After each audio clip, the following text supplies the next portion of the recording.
To install the radio, we're gonna need a couple different parts. For integration, we're gonna be using an iData RR. For that, we'll need the RTO2 harness. We'll need some form of an antenna adapter. Right now, we think the BAA44 is the one to use. For USB retention, the UTO2 is what the information is calling for. So we've grabbed one of those. The reason why I say that is sometimes when you get into the car, you find out that these aren't the right parts. When checking the websites, most of the time they're pretty accurate, but there's that 5%, 2% chance that sometimes the information isn't. So it's good just to have them and then check. Don't pre-wire it and not know. Get that radio out of the dash, make sure everything plugs in.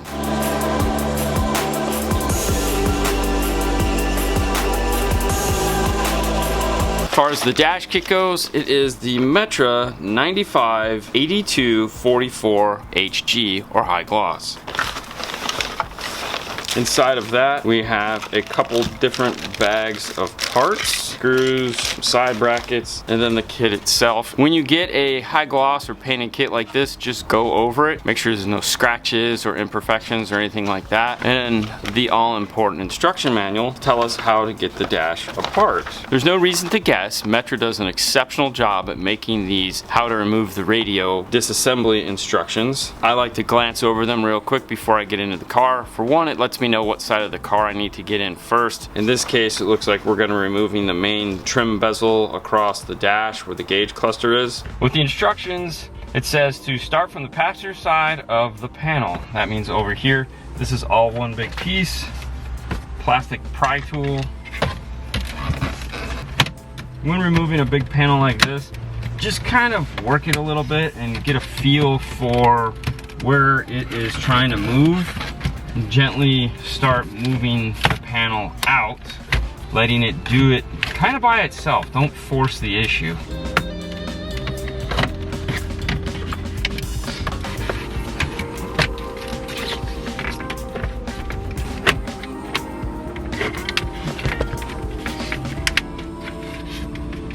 This is the giant panel. One of the things they don't mention is the dust catcher here above the steering wheel. It's going to unsnap from the steering wheel itself and pull up. There's 4 clips on here to do that. As far as on the back of this, as you can see, there is just a ton of these plastic clips. It did pull free pretty easily. We're gonna be working on this with the dash off for a while. I'm gonna plug the hazard switch back in. Next up, it says to unclip and remove the panel that's located right here.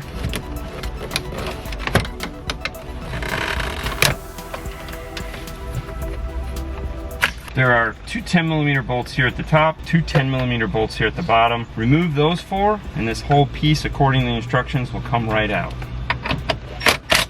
Give it a nice tug on either side, and in fact, the whole thing comes out. There is some nice pretty wood grain here down on the bottom. Make sure to cover that up. And it does help to have someone here to help you unplug this. On the bottom of this, for this air conditioner, is a plug that is really difficult to get to, but it is what is holding this whole radio in the dash. Once you've unplugged that, as you can see, the whole thing comes out. With the factory radio out, there is some disassembly we need to do to reinstall it back in the car. These 2 pieces have to be separated and the passenger airbag light has to come out. There are some more instructions to do that inside of here. First of which is getting this metal bracket off of here as well as this bottom trim ring.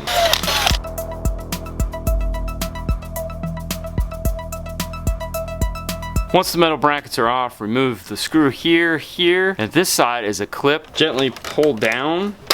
It will unsnap. We just need to remove this air conditioner off of that. It is a tongue and groove style install. Slide it to the right here and the unit will come off. There's a tab here and here. If you just try to do this, you're gonna break it and that would be tragic. According to the instructions, we now need to remove all of these screws here because we need to get to the underside of this metal. This is a number 1 size Phillips. There's 2 screws hidden underneath these silver pieces of tape. Peel those up, remove those 2 screws. Once those are out, you can start to unsnap this silver piece from the trim itself. The area we were trying to get to is this spot here. there are 2 screws holding it in place. Once they are removed, you can snap the radio back together and replace all the screws back into their position. With that all done, it's time to rebuild this aftermarket kit. The first piece of which is the airbag that we just removed. Goes up here into this top corner. There's a pin here and a pin here that line up with 2 of the factory pinholes. Set it in place. 2 screws that you removed from the car go back into the same areas, these circles with the little lines on them. Grab the cover that came with the kit, put it over. The kit comes with some screws that are small, made to glue this panel back into place. The factory screws, the head is too big and they won't allow this panel to screw all the way down. The factory piece that we removed from that side also needs to go back in. In the kit are these 2 legs designed to go over here. For these, you can use the factory screws to screw them back in. The short one goes here at the top, the longer one goes here at the bottom. The factory radio had these 2 yellow clips that were removed. Pull them off of their mounts, install them into the new ones. The air conditioning control will line up and slide back into place just like it did to remove it. The beauty ring across the bottom, snap it in here first, bring it around, place the 2 factory screws that we removed. That'll take us to this step here.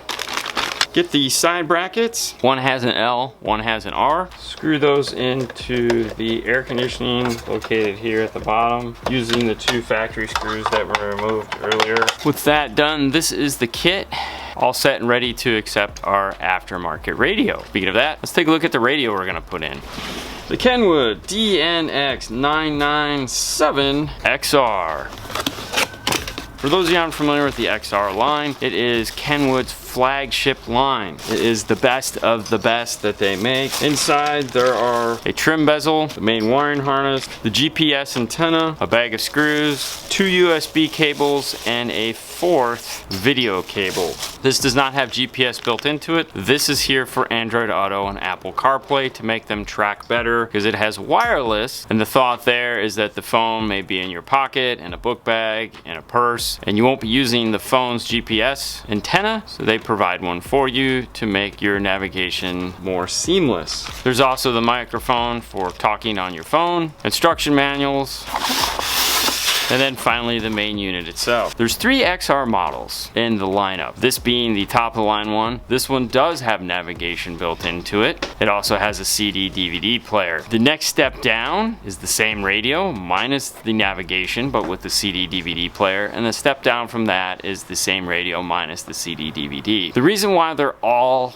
full chassis is because of the preamp section, the audio grade components that are built into it. It's the same circuit board throughout the unit. If you get one of these, you'll notice something immediately, and that this is a heavy radio. Unlike most radios out there right now that are pretty feather light, this one is not. This is reminiscent of older radios because there's actual components inside if you're trying to make this sound as best as humanly possible. It has a motorized display screen where the CD DVD goes behind it. It offers a tilt screen. There's an SD card located behind it that is for music and movies. However, if you ever do need to do navigation updates, they will have to occupy that area. All the XRs have a dual USB output, so you could use one of them for that. The gray one is the secondary. These are nice because you can hook a hard drive up to these. They also have the ability to do 4 cameras, 3 of which are here.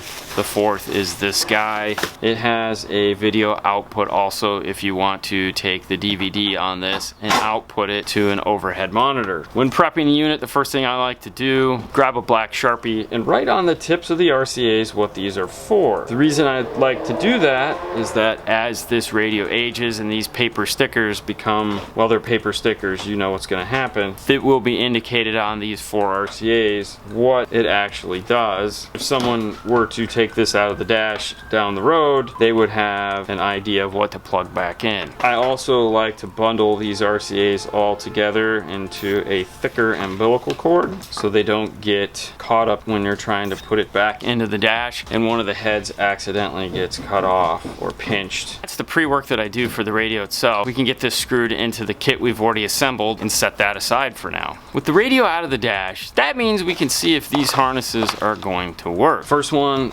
is the USB, the antenna adapter, and the main power harness itself. The TO2 comes with an OBD2 reader, 2 different camera harnesses. On the main harness, it has your power plug, your accessories plug here. This black clip is for one of the 2 camera plugs. In some cases, you can retain the factory aux connector. The inputs for the RR brain. These 2 RCAs are used in the JBL version of this, which we do not have. We'll be removing these to get down to this area here where the rest of our wiring is. Join me in the car and we'll plug all this stuff in and see which pieces we need and which pieces work. First up is the USB. Snaps into place. It's a really good sign we're good. In some cases, there are cars that have USB hubs that the USB will snap into place and you're really excited, but then you go and plug it in and you'll get a warning on the radio. Toyota's pretty solid. If that plugs in, it's gonna work. Main wiring harness is up next. The 2 camera plugs, small one, big one. In this particular vehicle, it is the bigger of the 2. Antenna adapter plugs in. You'll notice on this antenna adapter it has this blue wire. This is the amplify antenna turn on. This doesn't have a standard long antenna on it. It has a little tiny on the top of the car. Most of the time when you see something like that, there is going to be some kind of booster in the car to turn that on, or amplifier. Check now while you're in the car to see if this wire here exists. In the pickup trucks, a lot of the times it doesn't, in which case you won't need this wire. You can depin it and remove it, but it makes sense to check now while you're here if these wires are in fact there. I also like to come into the main harness. There is also a remote turn on and amplifier antenna in these 2 harnesses that I like to check and see if is there. That way I'll know if I need to hook it up or not. Check to make sure that this purple white wire is populated. This is your reverse wire. Looking at the backup camera harness, it has these green wires here and these brown wires. They are nowhere to be found on this side, the car side. This gives us a pretty good understanding of the harnesses that we'll be using in here. The next step is to take the RR to the laptop. Anytime you're getting ready to install a radio in a car, you need to find out your parts and pieces that you're going to need. We have a couple different websites we go to. I'm a big fan of using the iData RR. To find out if this will in fact work on the car, I head over to idatalink This is a new version of their website that is awesome. We're working on a Toyota. Year is a 2015. Model is an Avalon. Maestro solutions for my vehicle are 5. We have radio replacement. They don't make a dash kit. Steering wheel controls, add or replace amplifiers, accessory harnesses, as well as integrating a radar detector. If we scroll down, they have some advertising, of course, that talks about brands that they're associated with, as well as installers near me. Hey, there we are right there. This helps you, of course, if you don't want to do it yourself, find somebody that they recommend near you. Going back up to the top, select replace radio. This gives us the 2 options that are available to us, the RR or the RR2. When you select on it, it gives you some basic information about the RR, what it looks like. Vehicle selected, 2015 Avalon, trim without JBL, radio types. And what the radio type section is for, if you're not sure if the radio you bought or you want to make sure if the radio you're thinking about buying is compatible with all functionality of RR. What I mean by all functionality is that the RR harness will act as a generic smart module for any radio that requires those features, such as illumination, speed pulse, emergency brake, backup. What makes the RR unique is that when you're using a full compatible RR radio, you get gauges, tire pressure indicators, doors opens, accessories like that. Not all cars are available with them, but most cars that this works full on will give you. And that's what they're asking here. All radios, Maestro compatible radios with most features, newest Maestro compatible radio. We'll select most features, select a brand, JVC or Kenwood. Those 2 brands are going to get the most up-to-date availability for all Maestro features. Going back, if we just select all Maestro compatible radios, select brand, you'll see the list gets a little bigger. Fortunately, we're going with a Kenwood, and now here we can type in the model.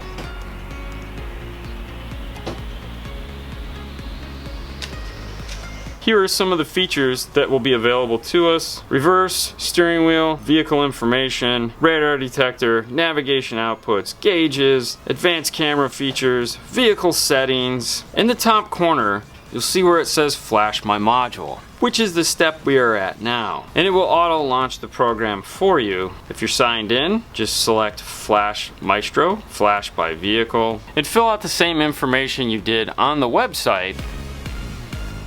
You need to make sure that the steering wheel matches the one you have in the car. If you hover over it, you can get a closer look. There is only one available, so chances are that is our steering wheel, but just check to make sure. It's gonna ask you for the serial number off your radio. The Kenwood is located on this white sticker here. Now you might be asking, why do I need to do this? I'll show you in the end. It's gonna tell you what firmware they recommend you use, the harness that you need to use, any accessories that are needed for the car, if you plan on integrating in a radar detector. Select how you want to configure your system. This page is really important. It has to do with all the things that the car is going to retain from the factory side. Vehicle information, advanced camera features, gauges, and steering wheel controls. If any one of these you don't want, you can turn on and off now. In some cases you'll see things like amplifiers and others. Pay close attention to this. This is the fun page. This allows you to populate the steering wheel controls any way you see fit. It has already added in what the factory does on the factory button. You can change things around and make things different simply by going into the menu and adjusting them. You have two functions on each, a single press and a press and hold. When you're done with everything, it will take you to this main page here. There's an overview of everything that you've done. Select Flash. Install guides are now available to you. Scroll down until you find your vehicle. In this case, we have a 2015 to 19 Toyota Avalon without JBL. And this will give us a breakdown of our wiring diagram and what we need to do. A couple things to look at, of course, are all these gray boxes, but the step 6 here is the most important. The wire that connects the brain box to the radio. There's really only two options, a 2 connector or a 1 connector. In the 2 connector, you have one that is for auxiliary audio, backup sensors, and things like that. This doesn't use that cable, it's just using the data connection. Those cables are located inside of the RR box, that is why we haven't seen them yet. The cable that we want is located in where you'll find the main wiring harness, this red, yellow, black, and it is this black cable here that has a red, black, white, and blue. That is all the cables we're going to need out of this box. If you've never flashed an RR before, this is also where the USB cable to flash the module is located. We've clearly flashed a lot of them, so we already have our cable out. I like to plug this into the brain itself so I don't lose it. Here we can see the OBD2 connection is needed. 3 harnesses that are required for the main connection, as well as that secondary harness to retain our backup camera. This will also give you a breakdown of color codes and what each one of the colors is going to do when attached to your factory wiring harness. Kenwood and iData both share the exact same colors, so if there's something that you don't know what it is, by looking here you will be able to find it. Located at the bottom of the page are some of the cables that you will not be using for the installation. I like to keep this page just up in the background as I'm going through the installation, just in case there's something unique about it. This one is pretty straightforward, but other times there are things that it's like, ooh, I need to remember when I get to that step to check this. Now back to the question of why do I need to use my serial number when flashing my RR? Back on the new web page, if we select menu, go to support, flash device lookup, select product, RR, and enter the product serial number, which is located on the box and on the brain and in the software on the radio once it's plugged in. Once we've typed in that information, it's going to give us the device information, product, the serial number, the firmware, the date it was flashed, the car that it was going in, the model number of the radio, and the serial number of the radio. As you can see, there's quite a few uses for this information, but one of the most important thing is if you are having any problems with this unit, iData can immediately go in and look this same information up too, find out what you're doing, what car you're working on, what radio it is, so it kind of speeds up the process. With that same lookup tool, as you scroll down, it can show you the accessories that were used, what the steering wheel was programmed to. You can also find the install guides located here as well. So it's a new feature that's built into the website that is super handy. Now that we have all that pre-work done and everything is like, that brings us to this main wiring harness. Now that we know that these colors and these colors are going to be the same, it's just a matter of connecting them together. The RCAs that we're not going to be using, we can cut those off right now. And there are wires in this that we won't be using for this installation. For example, there is a yellow black and a yellow green. When looking at those instructions, it'll tell tell you what those are for, and there is no yellow black or yellow green on this Kenwood harness, so they're not going to be used. Keep that in mind. Not every wire is necessary for the installation. I like to prep my harness by first removing all this tape here, rerouting it, coming up with what makes the most sense to me. Because we're going to be using an outboard amplifier, we won't be using the speaker wires off of the Kenwood harness. I'm going to cap those off along with any other wiring that I won't be using on this harness. This particular wire here, the pink, which is the speed sense wire, has this connector. This needs to stay in the line, but it doesn't necessarily have to be as long as it is. You see it's like 5 feet long. I like to cut this into length and resolder it into my harness. I also give you an extremely long emergency brake and reverse wire. You can shorten those things down too. The Kenwood harness also has a antenna connection for that amplified antenna and a remote turn on output for our amplifier. Wires that aren't going to be used on this is there's a light blue with a yellow. This is a steering wheel control wire. You don't need this when doing RR because it's all done through the data connection into that. That's another wire that we'll be capping off. To get this tape off of here, it's just a fleece Tessa tape. I like to just find the end and unwrap it. Keep in mind, this is just a personal preference. The way they lay out this plug, it's actually fairly easy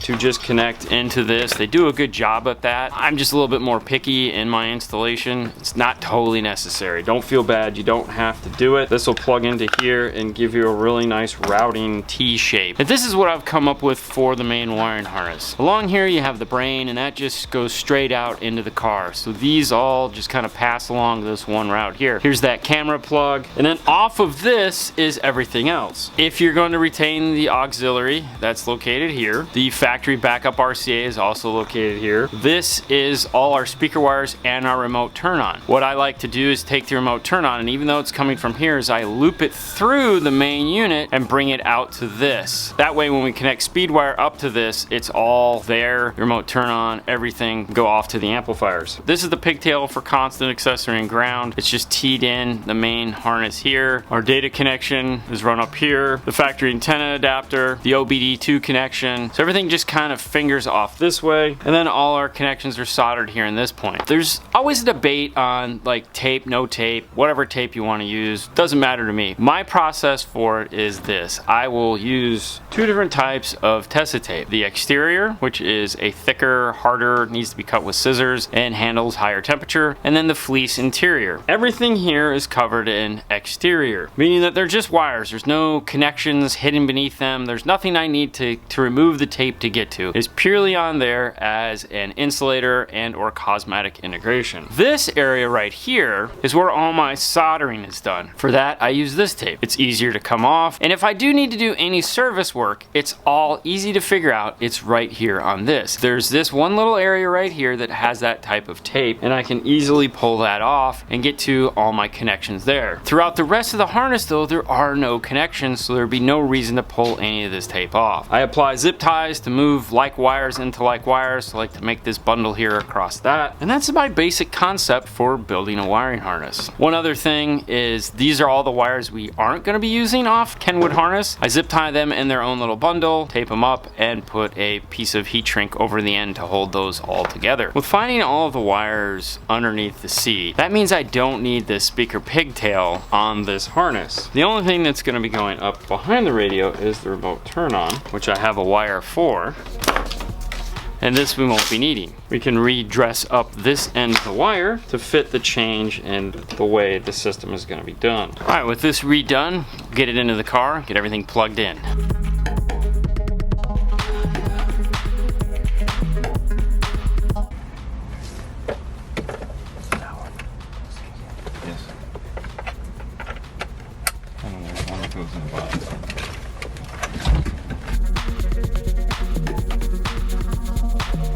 The dash is in place, and that's what it looks like with that black on top.